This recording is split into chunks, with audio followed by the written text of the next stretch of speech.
ओडिशा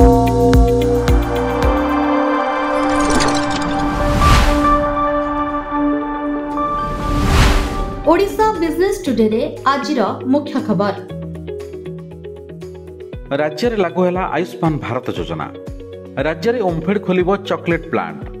अमृत योजना रे 6टी rail station नवीकरण। 8% हार में बढ़ुछि विलास होटेल शिल्प। खाइबा तेलर उत्पादन बढ़िबो, सृष्टि हेबो रोजगार। ओडिशा रे लोकार्पण होईछि आयुष्मान भारत योजना सह गोपबंधु जन आरोग्य योजना और आयुष्मान वयो वंदना। ଏହି ଯୋଜନା ପ୍ରାୟ 1.03 କୋଟି ପରିବାରର ପ୍ରାୟ 3.46 କୋଟି ଲୋକଙ୍କ ପାଇଁ ଉତ୍ସର୍ଗୀକୃତ, ଯାହା ଅଧୀନରେ ସେମାନେ ବାର୍ଷିକ 5 ଲକ୍ଷ ଟଙ୍କା ପର୍ଯ୍ୟନ୍ତ ମାଗଣା ଚିକିତ୍ସାର ସୁବିଧା ପାଇବେ।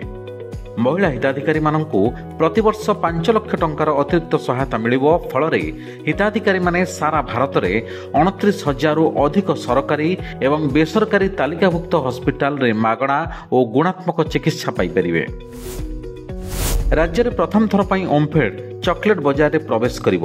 4 मास भितर नेशनल डायरी डेवलपमेंट बोर्ड बा एनडीडीबी डीपीआर हेबो। ओमफेड परिचालना संपूर्ण भाव ऑनलाइन कर सह इंटीग्रेट डाटाबेस मैनेजमेंट सिस्टम लागू हेबो। 10 लाख लिटर क्षमता को वृद्धि पाइब अरिलो प्लांट और बाजार को आसिबो आहुरी 6टी ओमफेड उत्पाद। भारतीय रेलवाईर अमृत स्टेशन योजनार अंशस्वरूप अनुगुल, ढेंकानाल एवं संबलपुर जिलार 6टी रेल स्टेशन एक बड़ परिवर्तन करा जिवो।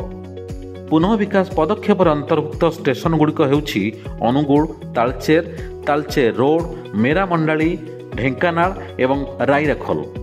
अनुगुल स्टेशन विकास पई 25.41 कोटी, ढेंकानाल पई 26.11 कोटी एवं रायरखोल पई 26.93 कोटी टंका खर्च होईछि। पर्यटन शिल्पर विकास पई राज्य पर्यटन नीति रे ओडिशा को जातीय एवं अंतर्जातीय स्तर में पर्यटन प्रचार प्रसार करुथिबा बेले राज्य को एडवेंचर टूरिज्म हब भाव गढ़ी तोलिबा लक्ष्य रखा जाइछि। पर्यटन क्षेत्र विकास रे होटेल भित्तिभूमि प्रमुख भूमिका ग्रहण करुथिबा बेले गत 4 वर्ष हेबो राज्यर सबु वर्गर होटेल संख्यार अभिवृद्धि होईछि।